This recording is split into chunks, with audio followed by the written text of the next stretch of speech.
をしたっていうことをきちんと認めた上で、あ、ごめんなさいって言うことをした。で、もう一個間違って、なんとかごまかして最後までバレないようにごまかしていく人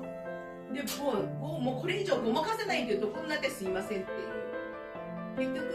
もう印籠を出されて、もう逃げられないよって言ったところまでなんとかごまかせられるまでごまかして、もうダメだ、ごまかせる時もあるってことですよね。そしたら何回かのうち何回か、10回のうち3回かもしれない、1回かもしれない、それは分からないけれども、ごまかせるんだったらごまかしていきたいと思うのか、でごまかせなくなった時にごめんなさいっていうのが、ちょっと自分を分析してほしいんです。すぐに自分がこれミスだよねっていう時にすぐに認めて、あ、ごめんなさい、一番最初は違うよね。